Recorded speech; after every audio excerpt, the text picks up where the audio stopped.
Sehr geehrte Damen und Herren, liebe Teilnehmende, wir sind schon wieder zurück im nächsten Raum mit unserer nächsten Keynote-Speakerin. Noch ein paar Details zu ihrer Person. Ihr Name weist sprichwörtlich den Weg in die Zukunft und ihre Arbeit zeugt von jahrzehntelanger interdisziplinärer und auch transkontinentaler Zusammenarbeit. Sie ist Geschäftsführerin des SUNY Center for Collaborative Online International Learning, das Fakultätsmitglieder und StudentInnen mit Gleichgesinnten auf der ganzen Welt für projektbasierte Online-Kooperation verbindet. Zuvor war sie Geschäftsführerin des Open Education Consortium, das sich der Entwicklung offener Bildung und deren Auswirkung auf die Hochschulbildung auf der ganzen Welt widmet. Sie war Dekanin für Afrikanistik für das SIT-Studium im Ausland und arbeitete fast 2 Jahrzehnte lang mit afrikanischen Institutionen zusammen. Während dieser Zeit baute sie Technologie und Fernunterricht in das internationale Bildungsprogramm ein und entwickelte Möglichkeiten zur Zusammenarbeit über Ländergrenzen hinweg sowie zwischen verschiedenen Studenten und Fakultätsgruppen, also wirklich ein interdisziplinärer Anspruch. Sie war Fakultätsmitglied im Fachbereich Afrikanistik mit den Schwerpunkten Umweltforschung und Nachhaltigkeit. Der Titel ihrer Keynote lautet The Future of Education is Connected. A very warm welcome, please, to Mary Lou Forward. Thank you very much. It's lovely to be here with you and very excited for all of the very interesting presentations that are here at the festival. So we have about a half an hour. I want to make sure we leave plenty of time for discussion at the end. So I'm going to go through some of the thinking that I put into why I believe the future of education is connected. And I want to start by setting the stage to give us some context. So in 2012, there was a survey conducted by the Pew Research Center here in the United States with just over 1,000 professors and administrators in higher education and some organizations who work exclusively with higher education to imagine what the future of higher education would be. Now, if we remember 2012, this was the year of the MOOC that predicted widespread disruption for higher education. Things like there would be only 10 universities in the world, or there would be a handful of mega universities, and most of the smaller institutions would close. So this was a year when talk of disruption in higher education was everywhere. As part of this survey, people were presented with 2 scenarios of what higher education could look like in 2020, and they were asked to pick the scenario they agreed with. You can see here that scenario 1 predicted that much would be the same in terms of educational delivery in higher education, that it would still be reliant on in-person and on-campus attendance with primarily lecture style of delivery. Almost 40%, 39% of people agreed with scenario 1 that this is the way it would be in 2020. In scenario 2, this predicted big changes to educational delivery, including distance learning, video conferencing, and hybrid classes, with much less time spent in in-person classes. It's also worth noting that this scenario in particular predicted significant pedagogical shifts towards individualized learning and leveraging of expert resources from a distance, which presumably included professors and practitioners from around the world. 60% of respondents agreed with this major change to higher education. So now here we are in 2020, and we know that both of those scenarios are significantly correct, that both of them have taken place this year alone. However, the disruption was not from other forms of educational delivery, as was predicted in the year of the MOOC, but obviously from major shifts happening in public health. So the long-term staying power of these shifts remains to be seen and is up to us to figure out. I wanted to dive into a couple of quotes that were associated with that study as well. And you can see this quote here. This person is envisioning that technology allows for that pedagogical shift that we saw in scenario 2, more opportunities to connect and more enhanced learning opportunities. And here's another quote.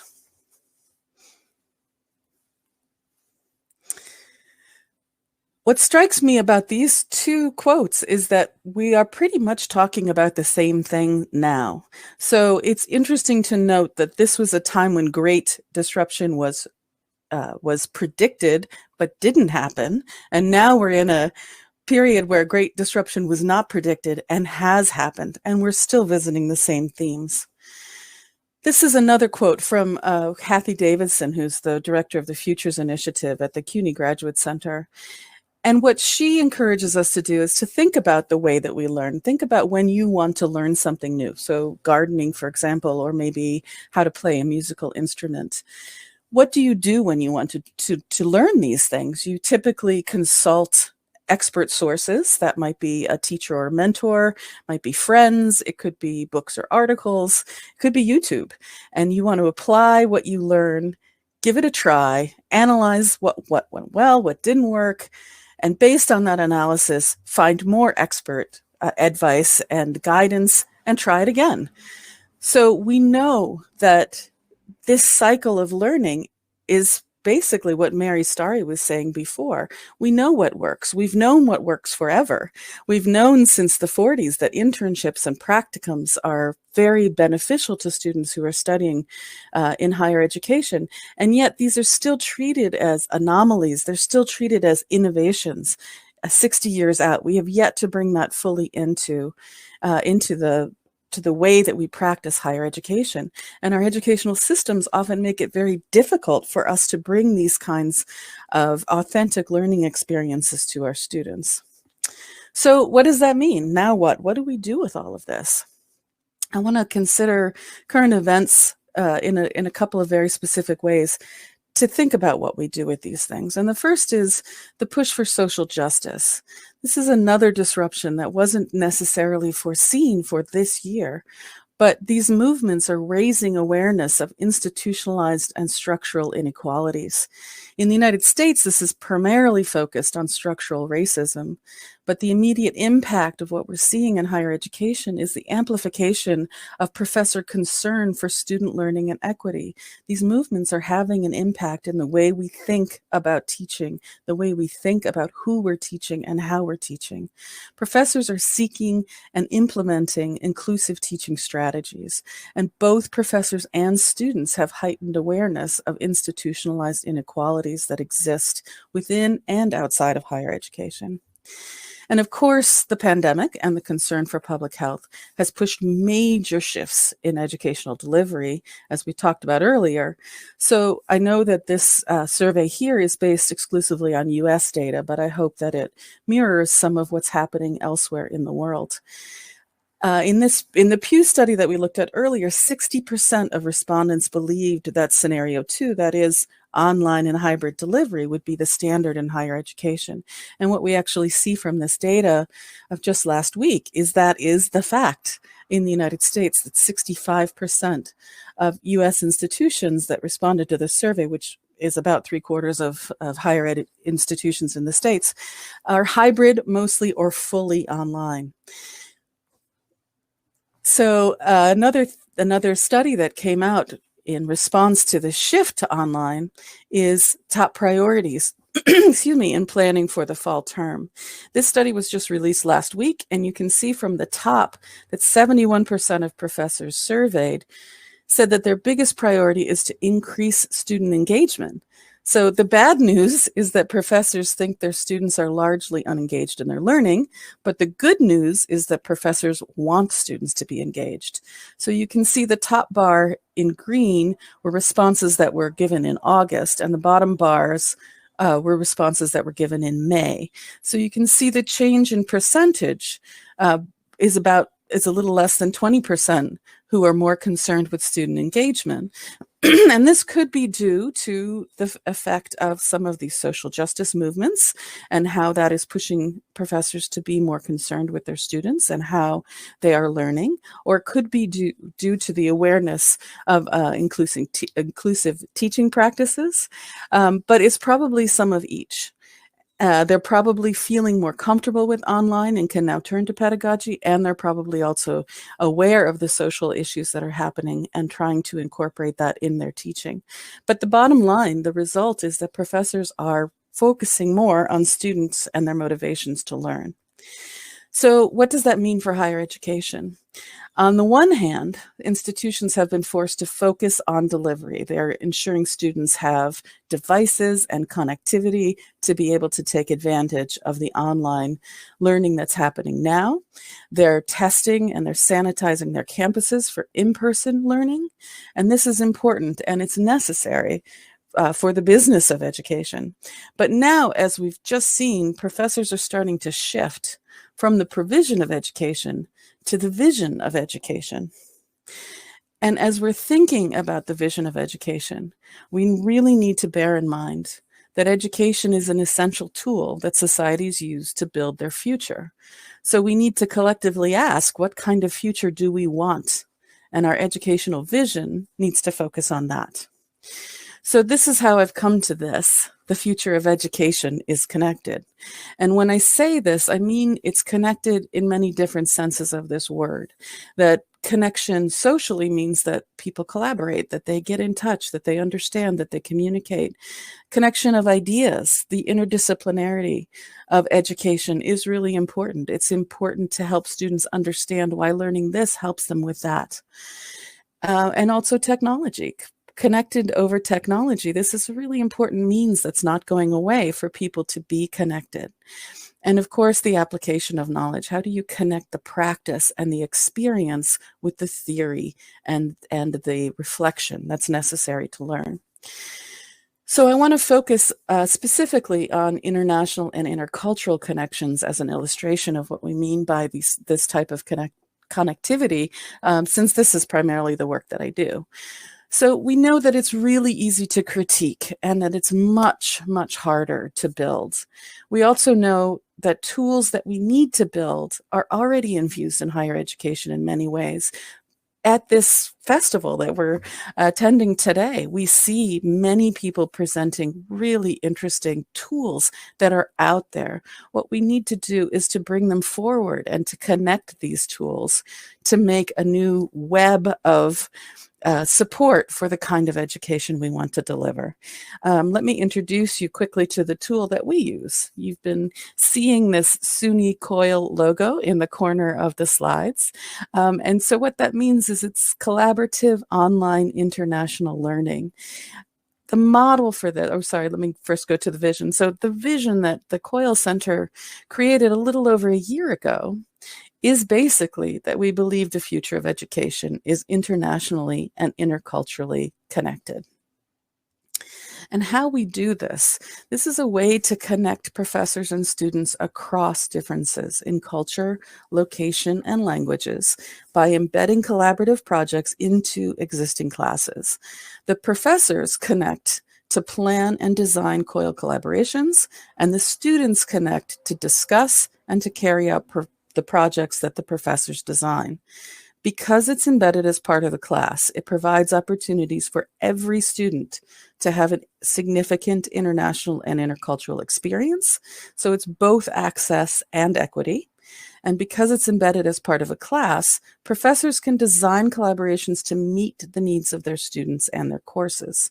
And because it's part of a class, it makes international collaboration possible throughout a student's educational experience, meaning that they can learn, analyze, practice, and apply multiple times during their higher education career. It's not a one-off situation. It's not, here's your international experience, wasn't that great, now come back and do what you need to do locally, but rather this is a way to infuse the importance of intercultural understanding throughout a student's experience. I want to give a few examples because I think this lends texture to what we're talking about and also shows how it works within disciplines and also in an interdisciplinary way. So here's an example from a project that's actually been going on for several years between the United States and Lebanon, a class on business management in the US and a class on entrepreneurship in Lebanon. And the students focus on cultural influences on management style. This is a project that they do as part of their class, so the teaching is still happening as it normally would in both classes. And then for about 6 weeks in the middle of the term, the students take on this project where they interview people who are working in businesses in their local communities. They exchange that information, they discuss it, they talk about why people approach things in this way or in another way, and how it relates to their culture, what influences dictate management style in each country. Here's another example between the US and Brazil, journalism and sociology. Professors planned a project to have students examine the coverage of controversies in the press. They look at current events, they look at different journalistic traditions in each country, they look at the influence of socioeconomic factors, perhaps political leanings of different kinds of press coverage, and they compare how coverage is, or how controversies are covered in the press and what that means from a cultural perspective. Another example that I think is particularly interesting is a class in broadcasting in South Africa combined with a gender studies class in Mexico. The professors got together and said to the students, you need to do something that combines these two areas of study. And they gave their students actually fairly wide ability to plan this. And what students came up with was they developed a public service announcement on gender-based violence, one that was appropriate to Mexico in Spanish, one that was appropriate to South Africa in English. And you can see in all of these examples that students have agency. They make choices, they design, they collaborate with their peers in classes in other countries. They often choose the means they're going to collaborate. The official connection might happen within a university's LMS or perhaps in a third-party thing like Google Classroom, but students get to choose how they communicate. They communicate on WhatsApp. Sometimes they use other types of social media. Professors support students and guide their reflection and analysis, both of the content and of the intercultural understanding. And this is really key. So I wanted to show the underlying pedagogy of COIL and what we try to do. It has distinct phases that support intercultural group formation. It supports learning and practicing skills that we saw earlier, and it supports project-based learning. So this model encourages ongoing and meaningful student connections. Apart from designing and planning the collaboration, the professors provide essential functions, such as helping students reflect, analyze, question, and apply their learning at each stage. And the reflection really can't be understated. It's very important to help students think about what it is they're learning and how they're going to make adaptations to be able to move forward. So as a tool, I wanted to look at COIL in light of the needs that we looked at the beginning of this talk. Looking again at this particular quote that expressed the vision for technology to enhance learning experience and connections with others, that we really need to let pedagogy fuel passion and to create authentic learning opportunities for students. With a focus on student learning. And we need to do this in a way that's acceptable and allowable in our current higher education structure. But what about social justice? How does international and intercultural connections help us make progress towards racial equity and reduced inequalities in general? We know that a significant outcome of international and intercultural experiences is a better understanding of who one is and their own culture. The question is this true? Does this apply when you're having these experiences in a virtual environment versus a face-to-face environment? And what we're finding is, yes, if it's designed and done well, which means if it follows the pedagogy, there is reflection built in, you're allowing students to have agency, then yes, students step forward and they take a lot out of this program. This slide is from a student presentation on what they learned during an internationally connected program that was focused on the UN Sustainable Development Goals. This one was focused on number 10, reduced inequalities. And you can see that what they've done is they've extrapolated learning at a very high level that they can apply to their own communities and their own culture and their own lives. So the key is not how the experience is delivered, it's how the experience is analyzed, understood, and applied. So it's not about the provision of education, it's about the vision of education. And if we lead with that, we will have great results. So I want to end on this so we can have a discussion. We know this is true. We know that we're in a period of great disruption in higher education, and we know we've got the tools to make education better and more connected. What we really do with this is up to us. So we will need to ask ourselves, how will we build the future of education to serve the building of future societies? So I'd love to take questions or to engage in a discussion. Thank you very much. It was a delight listening to you and learning from your experiences, Mary-Lou Forward. I believe that there has been one, if not several key sentences, but one really struck my nerve. Students have agency. Thanks for just spelling that out again. This is so important to focus on. Like they should be at the center of our thoughts. So we do have 2 questions up to this point, or maybe even 3. I will just start with the first one by Sylvia Feil. Can you share some ideas for icebreakers, please? Oh, absolutely. So one of the things that we do is we're supporting professors to create these kinds of collaborations is to talk about the importance of team building. And this is also really important when you're looking at different cultural traditions. So some cultures are very task-oriented and others are much more relationship-oriented. So some of that answer depends on who you're collaborating with. If you're collaborating with 2 very task-oriented cultures, the icebreakers can be a little bit shorter and more superficial. If you're collaborating between a task-based culture and a relationship-based culture, you need to really think about and repeat these icebreakers and these team-building activities. So I'll give you a couple of examples of what professors have used that are very effective.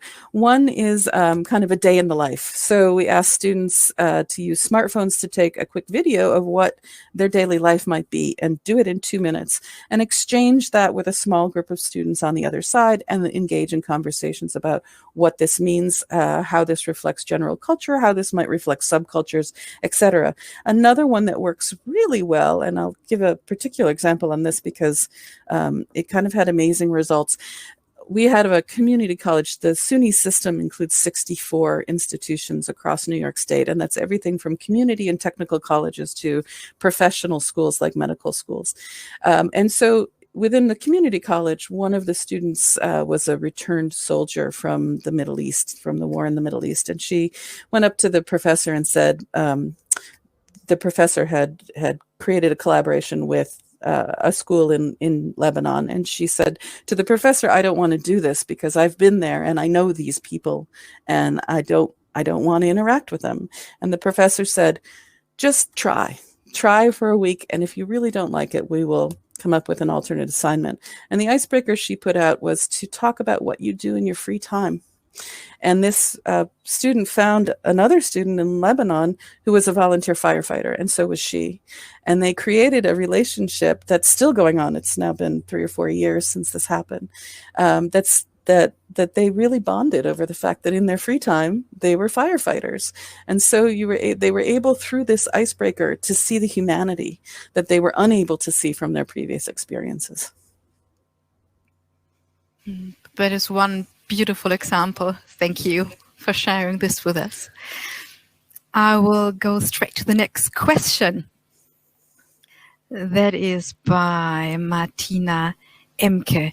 Do you have any information on how the intercultural collaborations have impacted on lecturers' professional skills, including their intercultural skills? That's a great question. So we are actually, the field of virtual exchange, which is where we operate, is a relatively young field, and we are just starting to do some of that research and analysis.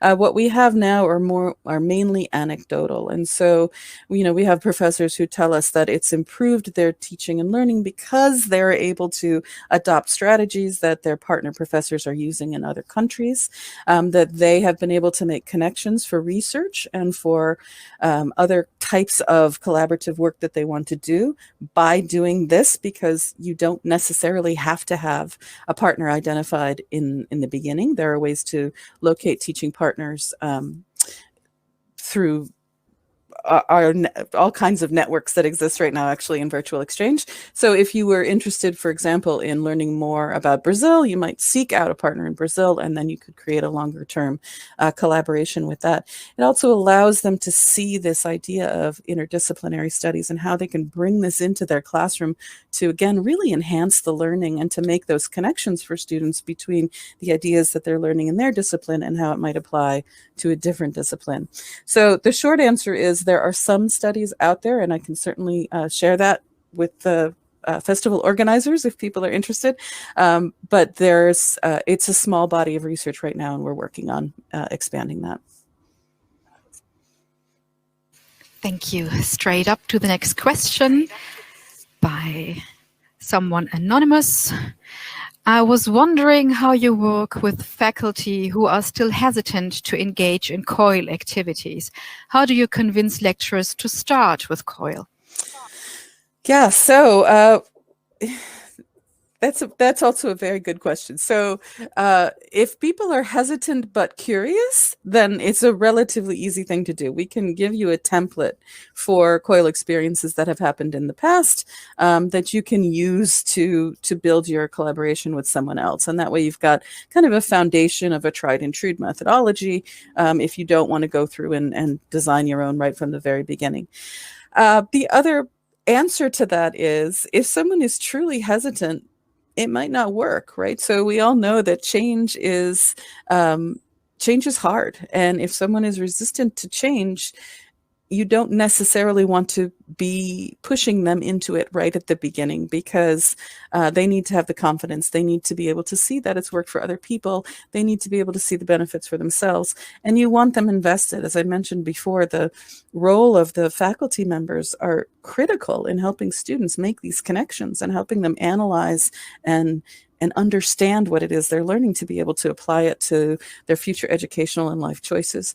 And if a professor isn't ready for that, then it could really backfire for everyone. So I would say that we try to work with those who are excited about this idea right now. And as with all kinds of change, when there is more of a critical mass, when there's more research, when there's more opportunity to connect with people who are doing this as educational practice, it's easier then to bring on those who are a little more hesitant.